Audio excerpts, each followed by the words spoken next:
If you are a job seeker, I believe in optimizing your LinkedIn profile with your resume, but you build above and beyond that. If you are not a job seeker, then you could kind of do whatever you want to do, but you never want to attach your resume to your LinkedIn profile. But if you have well-written content, why not use it? In my opinion, every single bullet point should have a metric in it. How do you help a company make money, save time, improve processes? And you've got a dollar, a number, or a percent.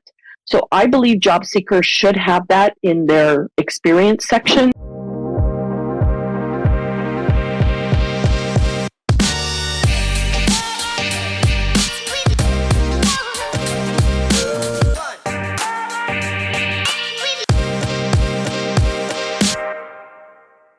Hey guys, welcome back to another episode of More Clients, Less Effort. Today, we're going to deep dive into LinkedIn with Lynne Williams. Lynne is the Executive Director of the Great Careers Group, which provides online career development and networking for career transition, that is job seekers, and career management for those employed and self-employed. Lynne writes resumes, LinkedIn profiles, and LinkedIn company pages, focusing on keywords to help you get found. She's currently working on her doctoral dissertation on the topic of LinkedIn, which we're going to drill into in big detail today, and was also included with other LinkedIn peers on the 2024 list of the top 50 LinkedIn experts worldwide, and on the same list in 2022 and 2023. In addition, she's also on the Philadelphia list of the top 15 LinkedIn experts in 2023. Now you can connect with Lynne on LinkedIn. We've got Lynne's by looking out for Lynne Williams, Lynnne Williams on LinkedIn. But we'll put that link in the show notes as well. Lynne, welcome to the show. Absolute pleasure to have you here. Well, thank you so much. I'm delighted to be here. There we go. Now, we were talking about this before that we hit record, Lynne. We're talking about the idea of being a go-giver. Tell me about that and how that you've embraced that philosophy in your career. In 2013, I was a job seeker, and somebody told me to read the book, The Go-Giver. I absolutely fell in love with that.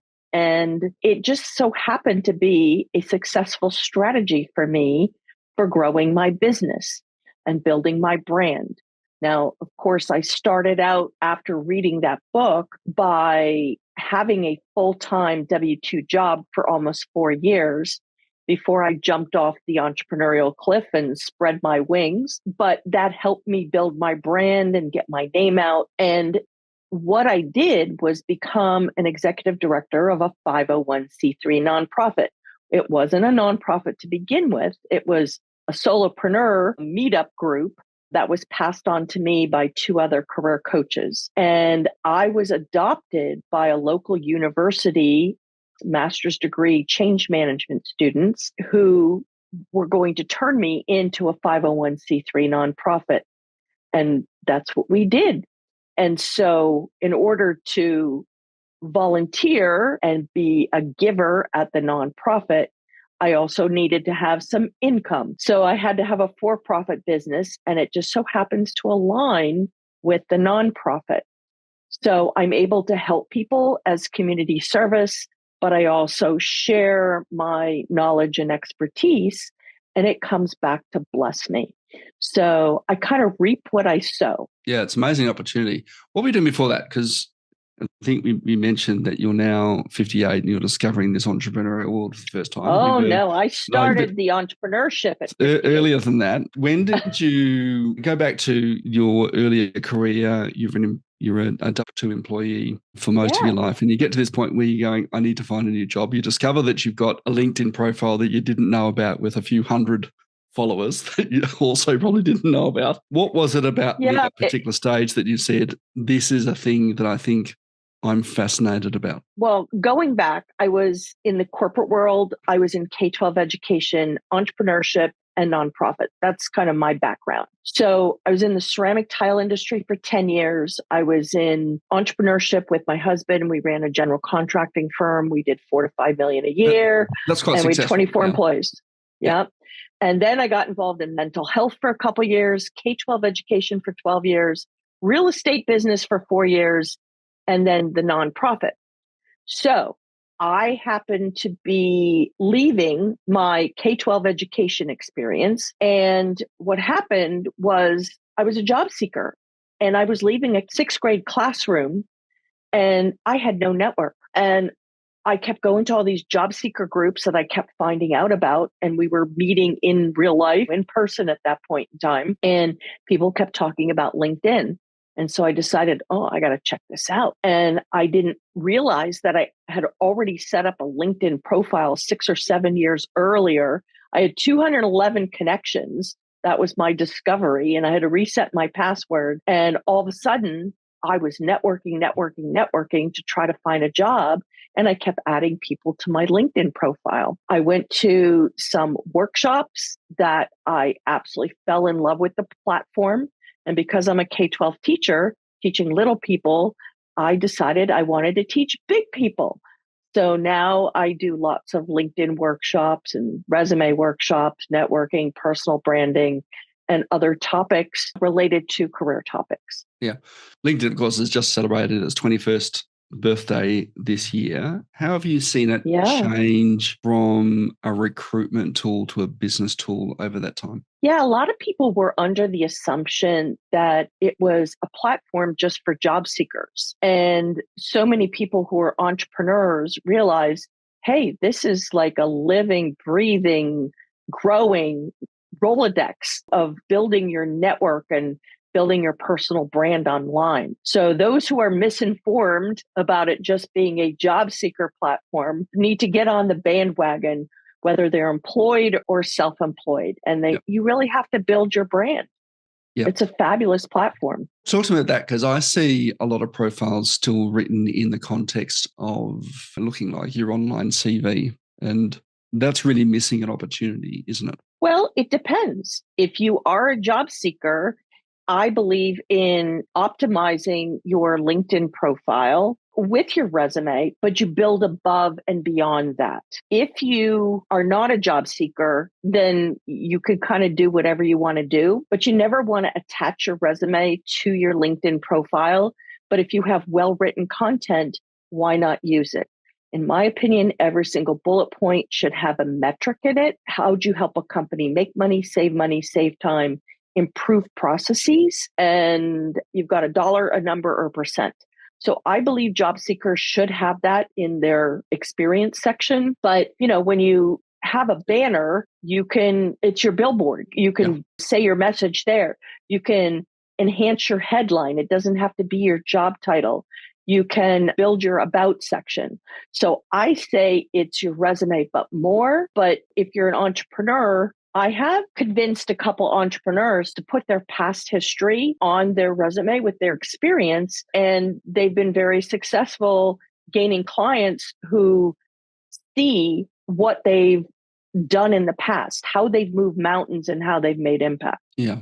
In terms of a profile structure, I'm curious to know this. Which do you think is the most underutilized area? Because you see a lot of LinkedIn experts out there saying, let's optimize. It starts with optimizing your profile. Secondly, filling your audience with the right people. Now, whether you're a job seeker, you need to fill your audience with potential employers, right? And you're still positioning yourself or your brand, saying, this is what I can do for you. You're selling something. In this case, you're selling yourself or what you can do. Which do you think is the most underutilized part of a LinkedIn profile in gathering attention for what you can do for somebody? I think people start out with the top of the fold. So your billboard, your banner, and your headline have got to say a lot about who you are before somebody's going to click on that about section or kind of scroll down. So I believe in the top of the fold effect. You really got to stand out right there. Yeah. Okay. So get a good banner. And if you're listening to this, open up your LinkedIn profile on your phone right now and take a look. And maybe take a look from the eyes of the person you're trying to appeal to and go, does this appeal? I think it's a really bold thing to actually go and ask some of your clients and say, can you take a look at my LinkedIn profile and tell me whether this appeals to you or not? I did a rebrand after being in business for 30 years. I just did a rebrand in June 2024. I had my banner built. I have not had time to update it and tweak it a little bit more. I am so doggone busy that I haven't even posted lots of things on social media because I'm doing a lot of writing and a lot of speaking, and then I have a lot of client work. So there's only so many hours in a day. Even though I have two virtual assistants available to me, I can only manage so much because I'm running the nonprofit and because I'm writing the doctoral dissertation. So I focus on consistency with writing an article every week. Now, the article that I write goes out to 5 news platforms that has over 160,000 subscribers. I tweak that article for SEO purposes and put it on the nonprofit website and also put it on my LinkedIn profile as a newsletter. So there's probably about half of the content of the articles that I've written on LinkedIn. I've written over 280 articles so far. I've been pretty much consistent most every week since February 2019. So that is consistent as far as what I do. Then, since I took over the nonprofit, it was a meetup group. It had 1,722 members when I took it over August, I think 2015. And then it now has over 6,300 members, if I'm not mistaken. But we also have a couple thousand members on our website in addition to that, because they're not meetup members. Now, we used to run, I guess, 1,000 events a year in person. I don't even know how I did that while I was working full time because we had a lot of volunteers and chapter leaders. But now we run 18 to 25 events a month. And most everything is online. There will be an occasional in-person event that's local. That's still quite to Philadelphia prolific in terms of content production and it audience engagement. Is, but here's the crazy thing. We're running at $60 a year membership. That's $5 a month for 18 to 25 events. If you do the math, that's like 25 cents an event. We're just asking for a donation to the nonprofit if you're going to be tripping over our website and engaging. I have amazing speakers worldwide who come to speak pro bono because they know we are not trying to make money. We're just covering our website hosting costs, our insurance, and our virtual assistant. We're just trying to help community and help people at a very low cost. So that's what works for me. And it's my community service also. I like to help people. Yeah, I love that. Let's talk some of the LinkedIn assets that you've got. You mentioned LinkedIn newsletter. Now, LinkedIn newsletters are a relatively new feature that are still relatively underused. And I think it was largely LinkedIn's experiment between articles and posts, and which was confusing everyone. And they've introduced the newsletter in the last year and a half. Tell me more about the LinkedIn newsletter and how people can get on it and what they could expect from creating a newsletter. So you have to have a certain number of followers and you have to be posting on LinkedIn. You have to be a content creator in some way, shape, or form before you can create a newsletter. So I actually wrote a newsletter about how to get on a newsletter. So that is on my LinkedIn profile, and you can write whatever length of newsletter you want. But being a former K-12 teacher, I typically like to instruct people and teach people how to do things. So I've written newsletters, how to build a Canva banner in LinkedIn, step-by-step instructions, how to do a word cloud, step-by-step instructions, and here's various platforms you can use. How can you analyze different headlines for LinkedIn, emails, blogs, etc.?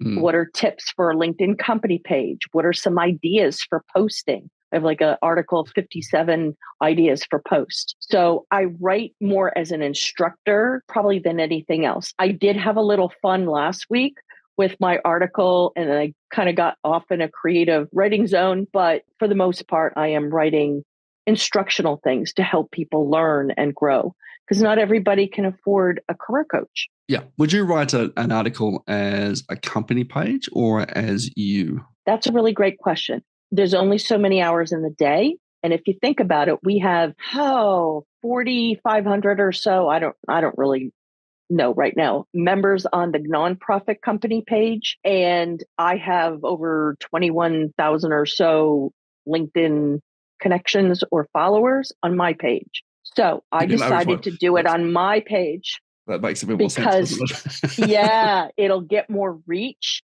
So I have over 7,000 some odd followers of my article, and it keeps growing week by week when I speak for different audiences.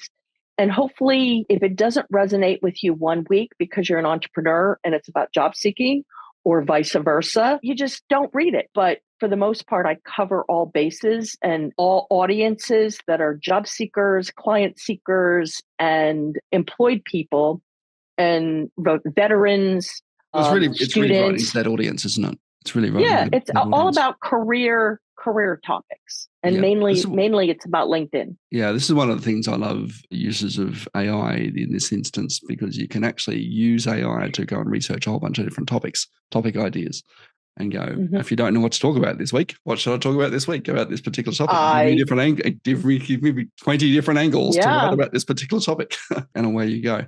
I think just having a bit of a look in the back end there, according to LinkedIn, you need 150 followers on your company page to write a company page newsletter. There is no minimum for a personal page. So you can fill your boots if you've got 20 people. I suggest if you've only got 20 people, you probably want to start connecting with a few more of your audience. Yeah, I think you need to have like 30 minimum people to be anybody on LinkedIn and be able to be found. But then the next goal is 501 or more, right?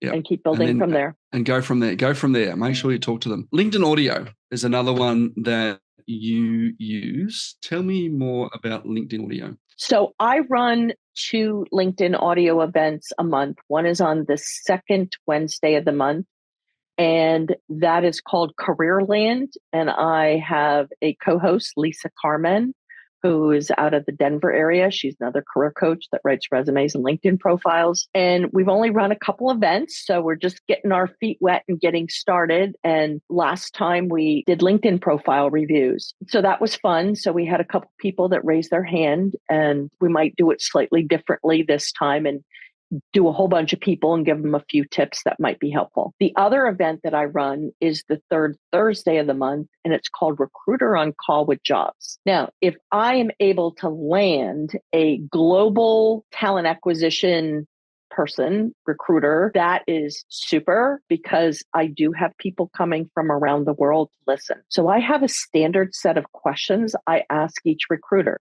It's the same every month, but everybody answers them differently based upon their personal experience. But then the recruiter shares what roles they have that are remote. And of course, if they have hybrid or in-person jobs around the world, then that's great. But they have to come to me with some remote jobs ready at the get-go. And we have a private LinkedIn chat that only holds about 50 people. And we boot people out and add people in as they come and go. But you have to be first level connection before you can be added into the chat. And then we also have the comment section underneath the event. And every month it ebbs and flows and grows. And if people know that we have this regular cycle of events, it's that consistency again. I've been on LinkedIn Lives. I've been on guests on other LinkedIn audios. But because I run the 18 to 25 events a month through the nonprofit, I make these events, we promote them on the nonprofit website, which is greatcareers.org. Yeah, I think that's an interesting thing. And you do need to create an event to run a LinkedIn audio event. It's a lot of work.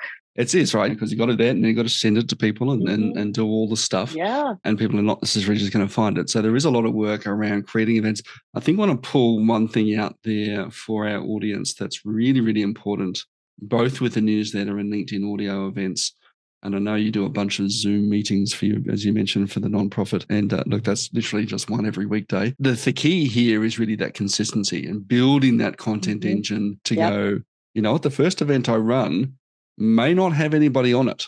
All right. Or it may have 1 or 2 people that I've handpicked because they're my best mates and they're showing. Yeah. But it is just about actually having that perseverance and that grit to continue going on. Ironically, if you're watching on YouTube, on the back of my Keep t-shirt today, but it is about that grit and tenacity to go, if I keep doing this for some time, I will get the results that I want. And what I love about what you're doing in both the newsletter and your audio, that you're now actually trying to hit 2 different mediums about how people learn and absorb information. And I think that's super important. Some people will like to listen as they kind of going on a walk or at the gym or commuting to and from work. Some people will like to sit there and read it. And it's important, I think, to have as part of your growth strategy, hitting multiple channels, whether it be on LinkedIn or anywhere else. Well, here's the crazy thing. I have no personal website. My LinkedIn page is my landing page. And just because I consistently speak and write, and I have happy clients, and my happy clients become my virtual sales force. I wind up doing families. I wind up doing businesses, let's say a law firm. Oh, I'm going to pass your name on to my person that works for me or works with me, et cetera. I've got a lot of healthcare people that I do, like a whole hospital system. They keep passing my name around for people that want to jump ship or people that have jumped ship already and want new jobs. So I feel blessed. I truly do. As I say, I reap what I sow. And, by giving, being that go-giver, that has been a very successful strategy for me. And I did not know that was going to work, but it's working. Yeah, I love that. Love it. And actually, again, having that perseverance to do it over a period of time for it to allow it to work as well. That's super important. And we're going to switch to our little quick fire here, Lynne. And I want to know, because we did speak about the fact that your daughters have dual Canadian and US citizenship, and you have 2 Thanksgivings a year, which is abundant, to say the least. I love that. What is one dish that always appears on your Thanksgiving table? I'm not always a turkey person, believe it or not, but if I go places, they standardly offer turkey. But if I'm cooking it at home, I do chicken. But with it, what goes along with it is sweet potatoes, candied sweet potatoes with the brown sugar and butter, and then the toasted marshmallows on top. Oh my God, that sounds umptious. Oh, it's delicious. And then, of course, I'm definitely a pumpkin pie girl. My daughter likes apple pie. So we probably will cook both of them. So mashed potatoes along with the sweet potatoes and maybe green bean casserole. It depends. We typically don't cook a lot of Thanksgiving dinners because it's just my one daughter and I. My other daughter's married, has 2 kids, another one on the way. And so we go to somebody else's house and we just bring a dish or 2. And it just makes it easier for everybody because we all get to try different flavors from different households. And then we have the libations that come together with the people and have a good time. Love it. Let me ask you this question, because this is one will always come up as people try new marketing strategies. How long did it take you to see success with LinkedIn, or what you'd consider success with LinkedIn? Oh, interesting. Okay. So I was a job seeker from K-12 education as of February 2013. I'd gone to all these different LinkedIn workshops and spent time on YouTube. I was reading articles and I kept going to all these meetings where people were teaching career topics. So I went to my local library in September 2013 and I went to the front desk and I said, do you have a form that I could fill out for a volunteer? And so I filled it out and said, I want to teach LinkedIn. I was ready to take my little people teaching to big people teaching. And the lady at the front desk says, oh, it might be 2, 3, 4 months before somebody gets back to you.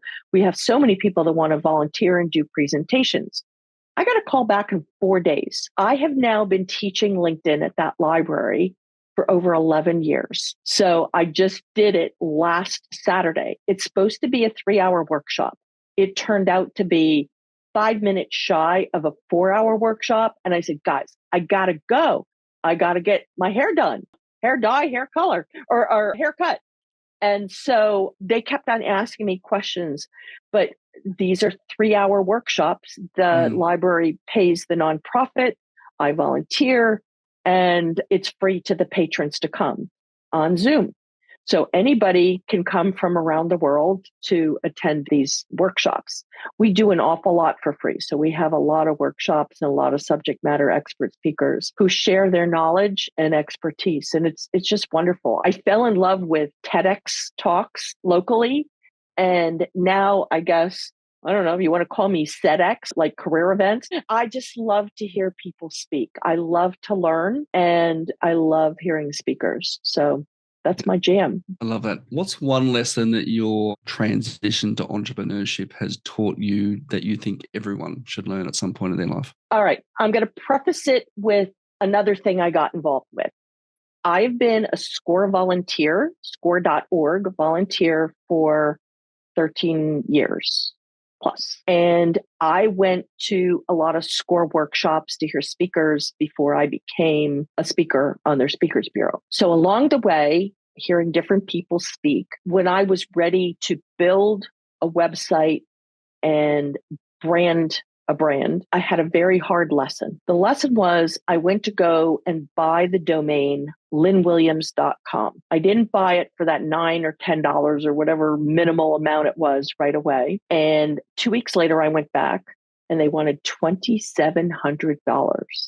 Whoa. So I originally set it up as lynnewilliams.com. Now that doesn't exist anymore. So when you buy or when you come up with a domain name, buy it right then and there. Otherwise, somebody will try to screw you over and charge a lot more. So the other thing is you need to have 2 to 4 hours set aside so you can do research. So you're going to have tabs open, on Google, and you're going to look up Twitter, X, whatever you would call it, Facebook, Instagram, and, all the other social media platforms you want to be on. Now, you may not be creating content on all those platforms right away, but you need to snag the handle. Okay. So I don't know what the current status is, but on Twitter, it had to be 15 characters or less. And you want to be able to have that handle of your social media the same on all the platforms. So you have to do a little research, and you also have to look up the hashtags. So when I wanted to rebrand to Career News Today LLC in June of 2024, I started using the hashtag Career News Today. Well, somebody else already had that. So I had to change it to LLC to make it differentiated for me. And then I went and made all my handles on all the social media platforms the same. So it was branded across all media. So that is the lesson that I learned with regards to the website domain, as well as the branding of all the platforms. So true. What's your favorite productivity hack that makes you so prolific at content? For the nonprofit, we use a platform called socialbee.io. We used to do Hootsuite, and there's lots of other competitive products out there. But I really like SocialBee. They also do Google AdWords, or not Google My Business, or whatever the equivalent title is now. And that was not available on Hootsuite, which is kind of why I switched. So I use that for scheduling for the nonprofit. But for my business, I keep my costs low because I use a lot of free tools or very inexpensive tools. So my Calendly is free. I use Google Doc, Google Sheets, and Linktree. So if you go to my LinkedIn profile, you'll see under my headline, more gobsmacking resources. So that is my link of links. That's my Linktree. And it'll take you to my socials. It'll take you to the nonprofit Linktree. It'll take you to where else I volunteer for veterans groups and for my local business association, for SCORE, et cetera. And it has all my 280 plus publications, et cetera, and where I'm speaking. So yeah, and I haven't paid a dime for the Linktree, but I don't get the analytics, but I don't care. I'm not going crazy like many people are with their analytics. I just look at my bank account. Bank account's happy. 1 versus 0. Right? Yeah, let's optimize something as opposed to nothing, and then we'll worry about the rest. Tell me this, Lynne, to take us out. What is one prediction that you have in the next 5 to 10 years about how our lives will change around AI or something else that you're particularly excited about? I use AI every day. I have been to free workshops. I've been to paid workshops. I love it. And I really think it's here to help us with our jobs. And I think if people don't get on board with AI, they're going to be left behind. So as a former teacher, we have this thing in the United States, no child left behind. So I'm going to say no job seeker left behind or no client seeker left behind if you don't learn how to use these tools. It's maybe scary or intimidating, but go on YouTube. I mean, there's so much out there that's free. It's incredible. And Facebook group, it's just really incredible. So I would get on the bandwagon and start learning that, or you're going to wind up being behind the 8 ball. Absolutely. Lynne, really appreciate you sharing your journeys, your LinkedIn tips and advice with us today. Guys, if you want to learn more about Lynne, you can head on over to greatcareers.org or jump onto Lynne's LinkedIn profile at linkedin.com/in/Lynne Williams with a double N and connect. And an E. And an E. E for education. E for education. There we go. Those links will be in the show notes, and lots of LinkedIn lives and a ton of events and resources for you to get involved with and learn from some incredible people in Lynne's network. Lynne, thanks again for joining us. All right. Thank you so much for having me. Guys, and if you've enjoyed today's episode, please subscribe, hit like, share it with someone in your network who could get value from one of our episodes, and we'll catch you on another show real soon.